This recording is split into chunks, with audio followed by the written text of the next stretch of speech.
Ketemu lagi di Bola Break. Kali ini bersama saya Rizky akan membahas mengenai pasca laga Timnas Indonesia versus Cina pada laga ke-9 putaran kelima Grup C kualifikasi Piala Dunia 2026. Tapi kali ini saya tidak akan sendiri. Saya akan bertanya-tanya untuk membahas mengenai pertandingan semalam dan juga jelang lawan Jepang dan kiprah Timnas Indonesia di putaran keempat. Saya akan ditemani oleh Coach Rahmat Darmawan. Halo Coach, apa kabar Coach? Ya, alhamdulillah kabar baik Bang. Ya. Alhamdulillah mantap. Gimana Coach Lebaran Idul Adhanya? Udah makan-makan sate kambing atau sate ini? Masih rame di rumah sebenarnya, ada banyak saudara-saudara. Ini kebetulan kita ngumpul di rumah saya, dari kakak sampai adik-adik yang ada di Jakarta sama daerah-daerah dekat sini, Tangerang. Siap. Terima kasih banyak ya Coach atas waktunya udah meluangkan waktu untuk bola.com untuk mengulas penampilan Timnas Indonesia. Siap. Nah ini Coach, semalam kita melihat penampilan Timnas Indonesia, alhamdulillah berhasil meraih 3 poin lawan Cina, menang 1-0. Kemenangan ini pun cukup berharga lah bagi Timnas karena untuk bisa lolos ke putaran keempat dan juga kemenangan perdana nih lawan Cina setelah 38 tahun silam. Nah, berdasarkan analisis Coach RD sendiri, bagaimana penampilan Timnas Indonesia semalam melawan Cina, Coach?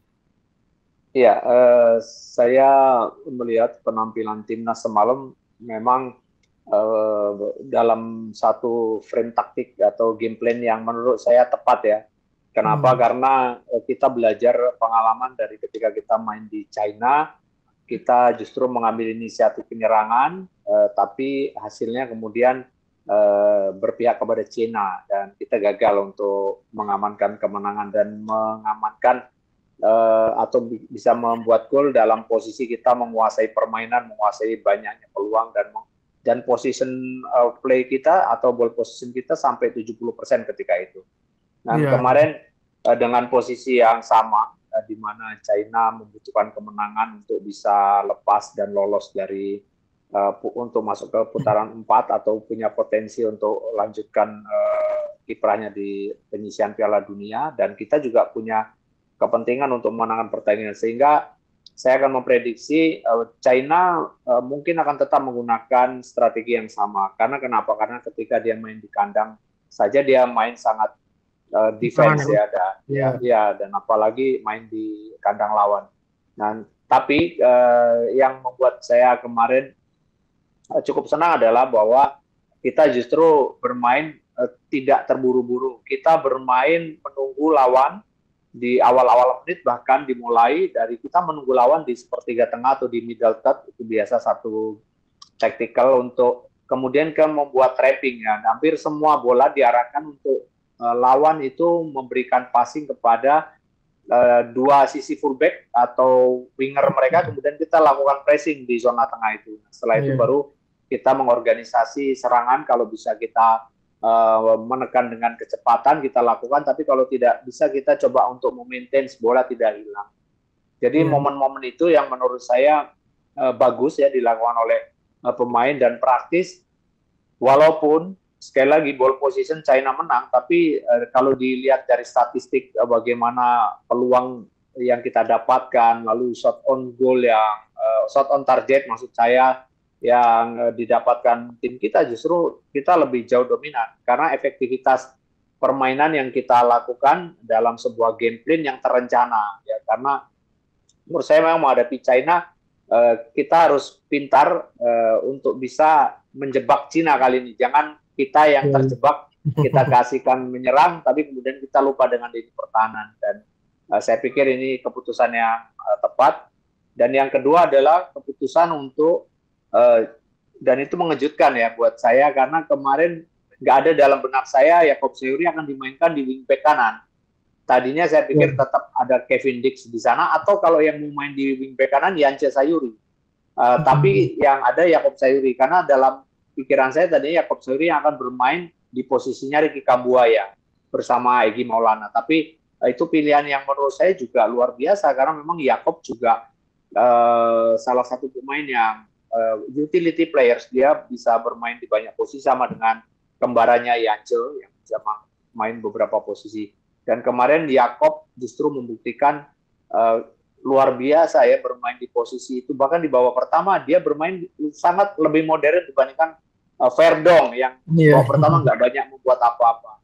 Berapa kali terlihat satu situasi di mana Jakob Sayuri melakukan infilter back dan itu sangat baik ya karena untuk memberikan satu support kepada rekan-rekannya di lini tengah ya, karena jujur China memang bertahannya luar biasa. Dia struktur ketika menyerang pun dia tetap mempertahankan 4 belakang dengan 1 DM atau pemain nomor 6 mereka atau pemain defensif itu mereka, sehingga memang tanpa ada bantuan yang optimal atau yang lebih dari pemain terutama dari inisiatif dari Jakob Sayuri memang agak sulit. Tapi kemarin beberapa kali momentum terjadi dan akhirnya kita mampu memenangkan duel di lini tengah. Walaupun sekali lagi dalam position kita kalah, tapi di dalam mendapatkan peluang untuk mencetak gol kita lebih.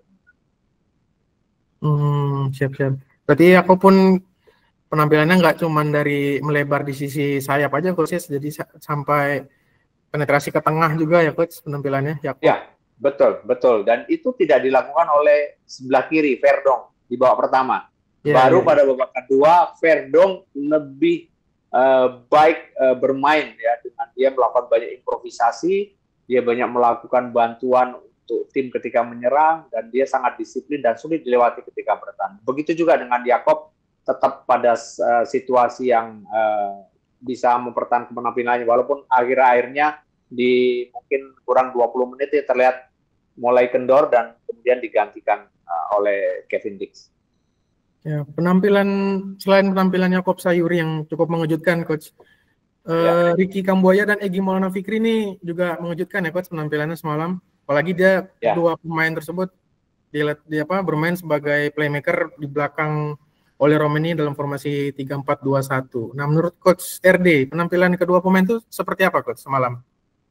Ya, yang pasti saya merasa sangat senang ya. Kenapa? Karena para pemain yang bermain di Liga Indonesia justru tadi malam membuktikan diri bahwa mereka punya kontribusi besar ya terhadap permainan tim ya.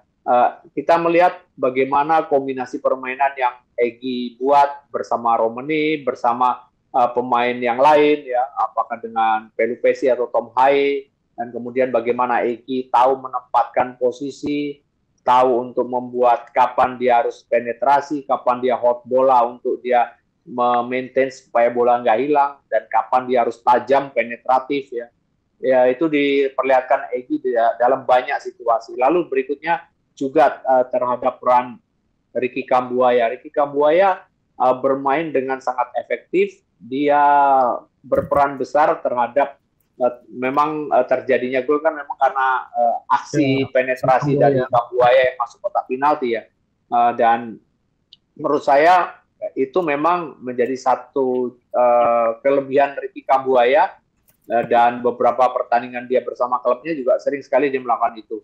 Hanya sayangnya kemarin, jujur memang kalau saja ketika oleh Romeni meninggalkan posnya di lini striker, Kambuaya lebih berani masuk menggantikan posisi oleh Romeni, atau ketika Egy menguasai bola dari sisi sebelah kanan, dia melakukan penetrasi, Kambuaya ada masuk di posisi Romeni yang pergi karena jemput bola, mungkin Ricky Kambuaya akan mencetak gol ya, karena ada beberapa momen terlihat ketika Romeni membuka ruang ke sisi posisi Egy dan Egy kemudian penetratif.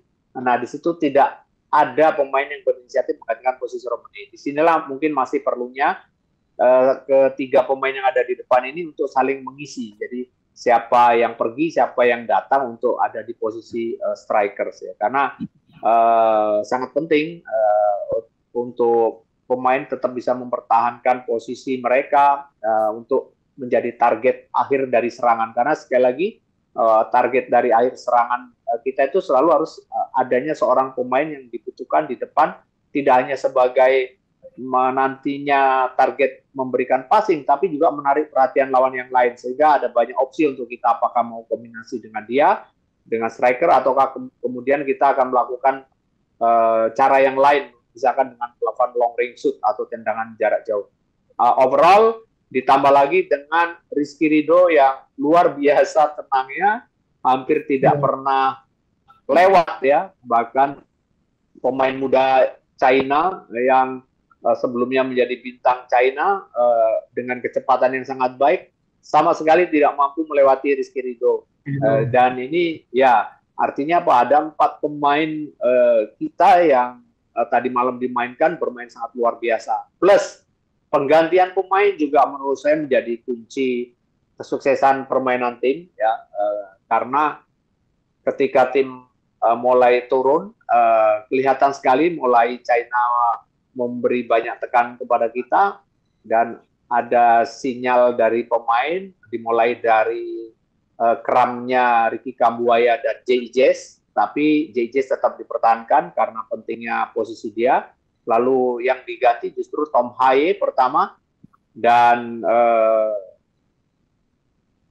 satu pemain lagi yang diganti kalau tidak salah itu Yakob Sayuri ya, sehingga kemudian merefresh beberapa pemain di situ. Akhirnya Ricky Kambuaya ditarik posisi Tom Haye di posisi gelandang bersama Pelu Pesi, kemudian Kevin Dick mengganti Sayuri, dan di posisi yang ditinggalkan oleh Kambuaya, karena Kambuaya turun ke bawah, diisi oleh Beckham Putra. Nah, kemudian ada penggantian yang kedua, dan semua penggantian efektif. Jadi mengingatkan saya pada penggantian saat lawan Bahrain ya. Sangat taktikal, sangat menurut saya sangat menyesuaikan dengan kondisi di lapangan, dan itu peran besar ya, penggantian yang sangat tepat dilakukan oleh staf coaching timnas Indonesia. Nah, tadi coach membahas sedikit tentang Ole dan Egy, karena keduanya masih belum saling menutup belum paham chemistry satu sama lain. Nah, berarti ke depannya nih kedua pemain ini bisa saling klop nggak menurut coach RD antara Egy dan Ole? Bukan Egy dengan Ole ya, justru Egy dengan Ole kemarin sangat baik melakukan beberapa kombinasi. Maksud saya ketika Ole bergeser ke posisi Egy dan Egy berusaha bermain kombinasi play, kemudian Egy mengambil keputusan penetrasi, maka harus ada pemain di antara, bukan antara dua pemain itu, ada pemain lain yang mengisi posisi striker. Itu yang saya maksudkan. Jadi Kambuaya yang harusnya berinisiatif masuk, itu yang kemarin tidak dia lakukan. Tapi selebihnya memang Kambuaya bermain sangat baik. Hanya itu yang dia tidak lakukan. Itu maksud saya. Berarti chemistry Egy sama Ole udah cukup bagus ya coach ya, penampilan perdana mereka berdua. Bagus. Bahkan mungkin bisa ada satu momen mereka membuat kombinasi di sebelah kanan ketika Ole Romani masuk di sisi kanan, bahkan ada diulang-ulang dalam beberapa kali di media sosial. Itu sekarang juga menjadi satu gerakan kombinasi play yang sangat bagus. Itu sebagai satu contoh. Tapi ada beberapa momen yang lebih membahayakan ke gawang lawan itu dilakukan di penalty box, dan itu menurut saya sangat efektif. Iya. Nah, semalam nih seperti kata coach tadi, pemain-pemain liga domestik mulai banyak dipercaya sama pelatih Patrick Kluivert, kayak Kambuaya, Egy, Yakob, Rizky Ridho starter, terus seperti Beckham, Lili Pali, sama Sananta sebagai pemain pengganti. Nah, apakah ini berarti sudah mengindikasikan pelatih Kluivert sudah dan asistennya sudah mulai yakin nih coach dengan kualitas pemain-pemain yang berlaga di kompetisi domestik? Iya, saya pun memberi sebuah keyakinan ya, dalam beberapa kali saya wawancara dengan beberapa podcast dan teman-teman dari media yang lain ketika kita setelah bermain lawan Bahrain ya, karena kalau saya melihat penampilan ada satu pemain kita waktu itu dimasukkan terlambat ya, tapi kalau saya compare ya pemain, nggak bisa saya sebutkan namanya, dengan pemain yang saya lihat secara langsung dalam kompetisi, kita punya lebih keunggulan ya. Contohnya Egy, saya sebut nama Egy, saya sebut nama Yakob Sayuri, saya sebut nama Ricky Kambuaya, dan menurut saya memang kemampuan pemain-pemain yang saya sebutkan tadi nggak kalah untuk masuk dalam persaingan dengan siapapun saat ini yang pemain ada di tim nasional ya. Memang semuanya masih tergantung kebutuhan pelatih saat bermain dengan siapa. Ya, itu harus kita juga bisa mengerti karena setiap pelatih tentu punya pemahaman yang berbeda di dalam pendekatan terhadap strategi bermain, kan akan sangat tergantung dengan apa yang dia inginkan dan lawan siapa. Ya. Yeah. Dan kebetulan kemarin Oratmangun dengan Marcelino absen sehingga kemudian memberi ruang kepada Patrick Kluivert untuk mencari opsi yang lain. Tapi saya yakin bahwa kalau toh dimainkan Yakob Sayuri dengan Egy di depan atau Lili Pali dengan PK Putra di depan, saya berpikir ini nggak masalah karena kenapa? Mereka memang punya kualitas dan sangat linier kerja mereka di klub itu dengan penampilan di timnas. Jadi setelah berkali-kali mereka lakukan satu permainan dengan terus bisa di-maintain dengan baik di klubnya, itu biasanya linier ketika dia main di timnas. Dan itu sudah dibuktikan tadi malam. Oke. Kalau ini coach melihat Emil Audero juga menjalani debut semalam coach. Nah, Coach RD melihat penampilan Emil seperti apa? Meskipun dia mencatatkan clean sheet, sepertinya agak ada beberapa kali Emil melihat grogi kayak gitu, udah hampir melakukan blunder. Untungnya tembakan pemain Cina tuh masih melambung. Nah, Coach RD melihat penampilan debut Emil Audero bersama timnas seperti apa, Coach? Iya, dia mengawali dua pembukaan mengamankan bola yang kurang sempurna ya. Mulai dari pertama diawali dengan tangkapan yang kurang lengket dan kemudian ada bola mantul dan dicoba dimanfaatkan oleh striker lawan. Yang kedua ketika dia mencoba keluar dari hadangan corner kick lawan, kan dia pakai corner kick lawan tuh dia pakai tacticalnya membatasi gerak Emil Audero, ada 5 pemain yang menghubungi, kemudian dia bergerak, nah, kemudian dia seperti canggung. Itu dia dalam melakukan clearance bola juga ada dia kurang sempurna. Yang terakhir ketika dia terima back pass dan dia lakukan lakukan long ball, tapi bola ternyata hanya jatuh di kaki lawan. Itu 3, jadi total dia 3 membuat kesalahan di awal. Tapi setelah itu dia mulai bisa beradaptasi dengan cepat dan masuk dalam ritme yang kita punya dan dia dengan jeli membaca tipikal lawan-lawan yang dia mulai kenal. Contoh yang paling sulit adalah dia membuat sebuah penyelamatan luar biasa ketika dari corner kick di babak kedua, di menit-menit awal babak kedua, kemudian terjadi rebound dan kemudian ada long range shoot dari pemain lawan yang sangat sulit sekali ada di ujung dan dia mampu menyelamatkan. Itu adalah penampilan yang paling brilian yang saya lihat selama dia main 90 menit. Tapi overall normal, di awal-awal dia agak sedikit belum masuk dalam ritme, di dalam adaptasi bersama tim, tapi setelah itu semuanya berjalan normal. Apakah Emil berarti nih bisa dikatakan jadi pesaing terberat Martin Paes nih coach untuk mengawal gawang timnas?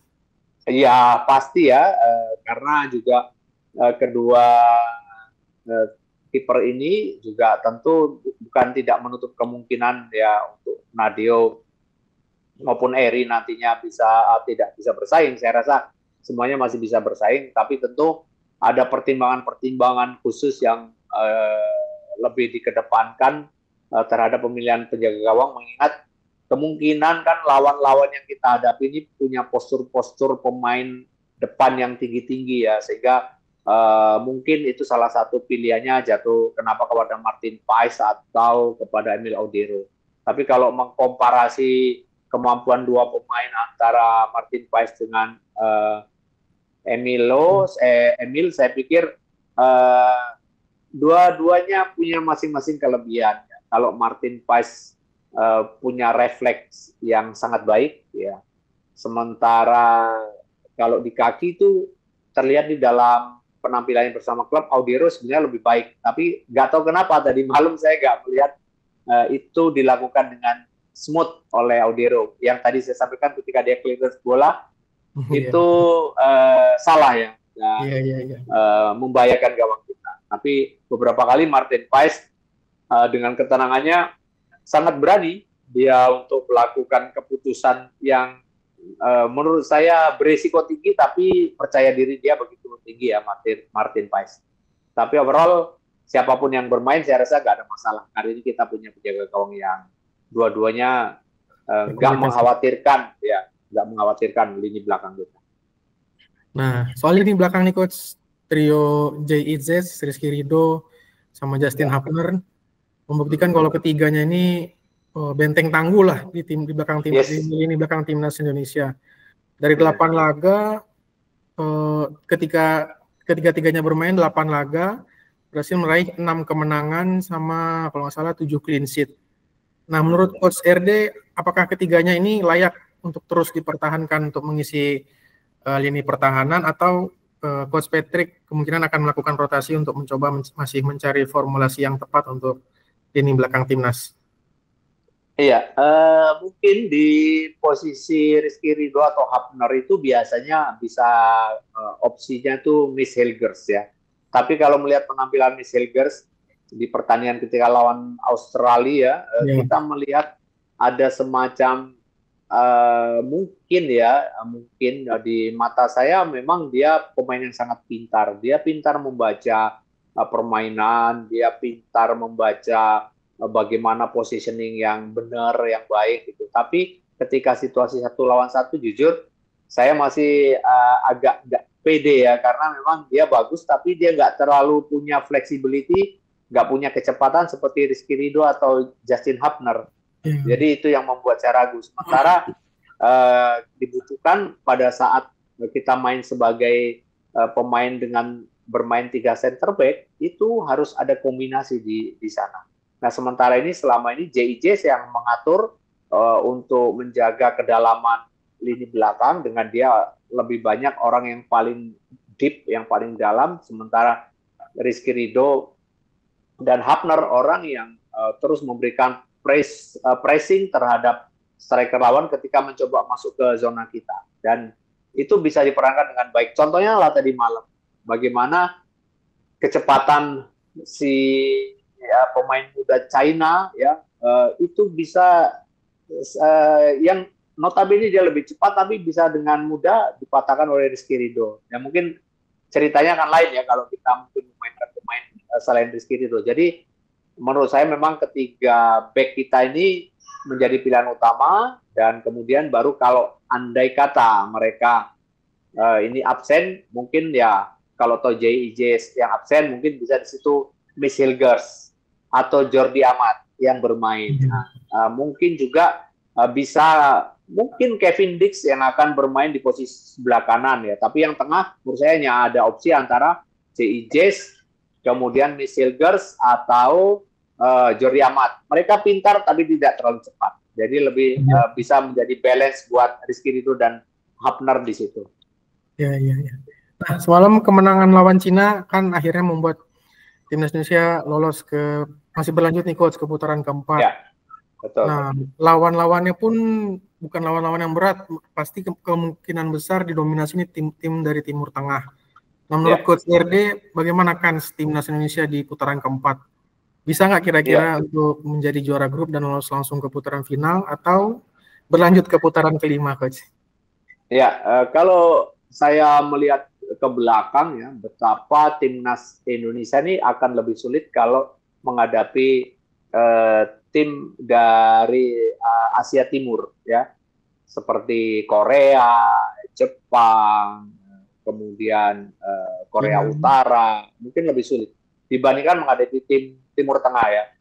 Karena kita pernah beberapa kali mengalahkan tim Timur Tengah dalam beberapa event yang pernah kita lakukan sebelumnya, dan di tahun ini pula kita mengalahkan Arab Saudi, kita menahan draw Arab Saudi di kandang, kemudian kita menahan Bahrain di kandang, kita menang lawan Bahrain di tempat kita. Artinya ada possibility yang lebih kita bisa memenangkan pertandingan kali ini, karena lawan-lawan yang kita hadapi hampir semuanya negara Timur Tengah. Kalau saya lihat dari klasmen, lihat dari klasmen, kemungkinan ada Oman di sana, ada Qatar, kemudian juga termasuk Arab Saudi yang bisa jadi nanti orang keempat. Kita lihat posisinya seperti apa ya.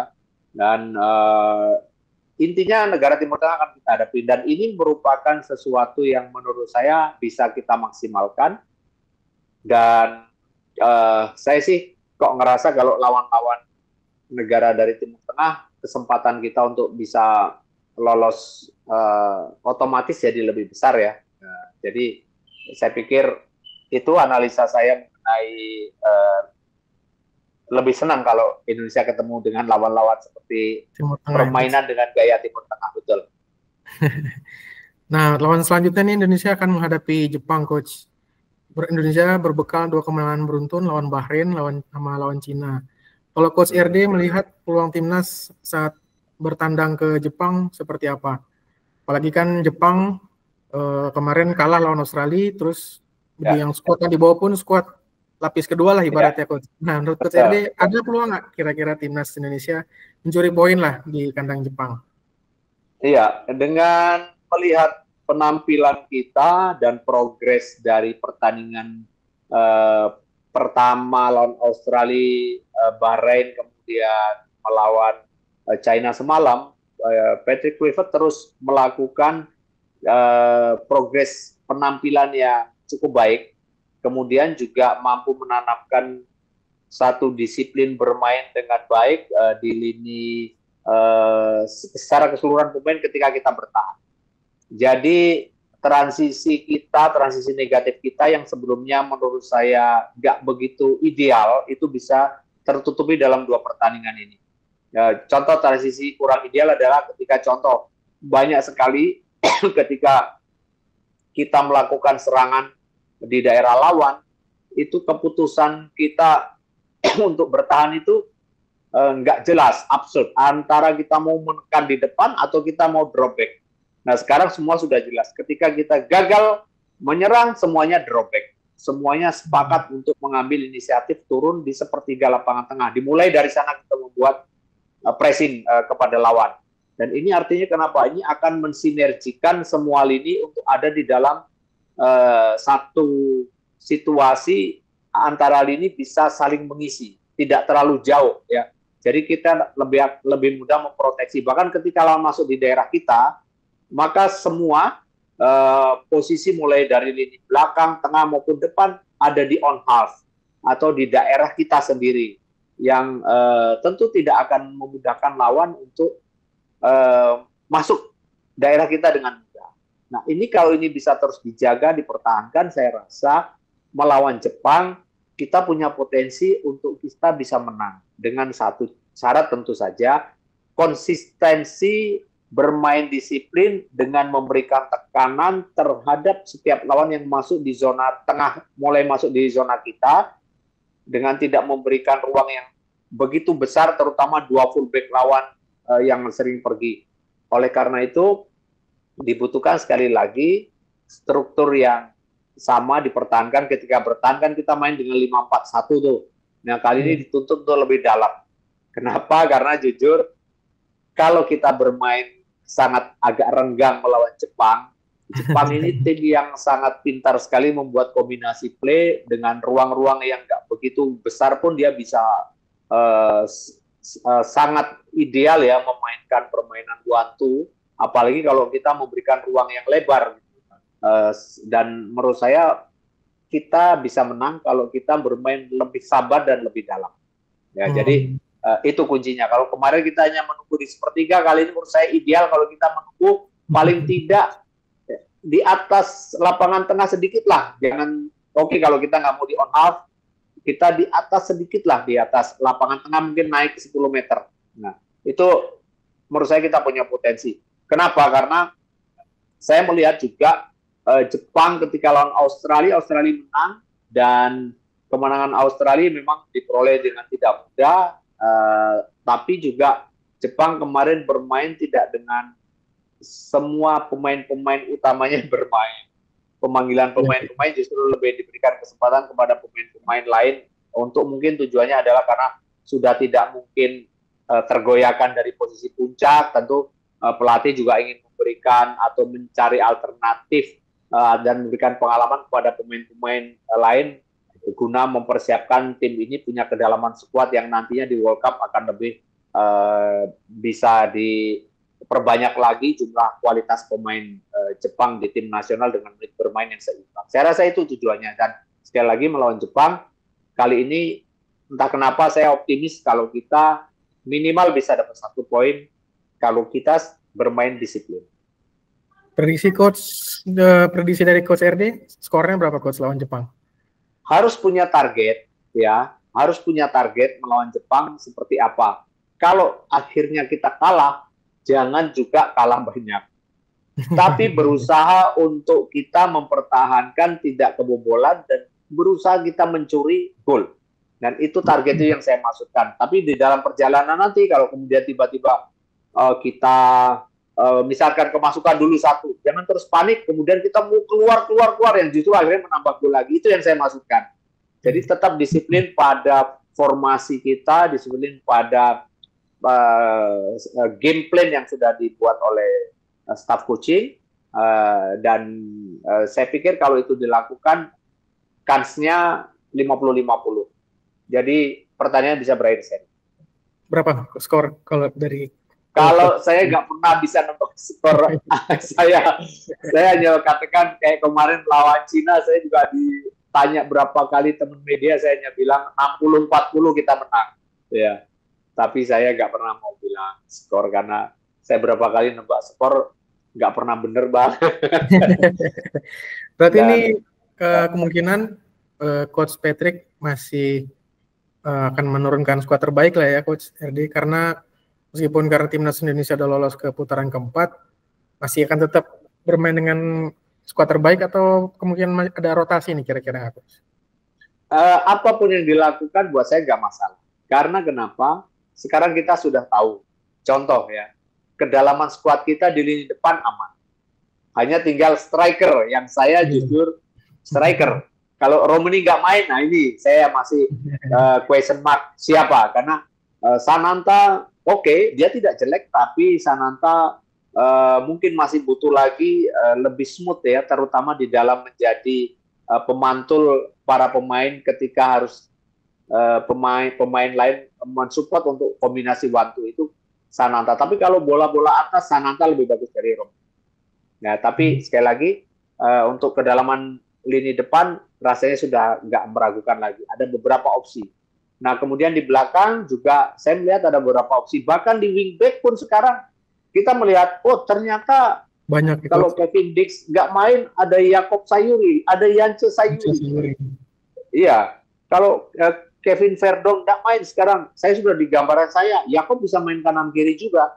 Kalau tetap mau mainkan Kevin Dix, ya, dan bisa Yance Sayuri main di posisi itu. Jadi ada Sandy Walsh yang juga punya kemampuan untuk bermain di posisi itu. Ya. Jadi ada beberapa opsi untuk lini. Tapi untuk melawan Jepang saya rasa kesempatan juga untuk Patrick untuk memainkan semaksimal mungkin penggantian, tapi tetap pada satu situasi sambil juga mempersiapkan tim ini menuju babak 4 nanti, ya. Kemudian yang berikutnya tentu juga ingin memperbaiki ranking FIFA, ya tentu dibutuhkan hasil yang positif. Oleh karena itu memainkan pemain-pemain yang utama tetap menjadi pilihan menurut saya. Siap, oke. Terima kasih banyak ya Coach RD atas analisisnya yang luar biasa. Terima kasih. Semoga timnas Indonesia meraih poin lah di putaran lawan Jepang, dan putaran keempat bisa jadi seperti kata Coach RD memuncaki grup dan lolos ke putaran final. Amin. Baik, sahabatbola.com, itu dia perbincangan saya bersama Coach RD mengenai penampilan timnas Indonesia pada putaran ketiga grup C kualifikasi Piala Dunia 2026. Baik, sahabatbola.com, sampai jumpa di Bola Break berikutnya. Sampai jumpa.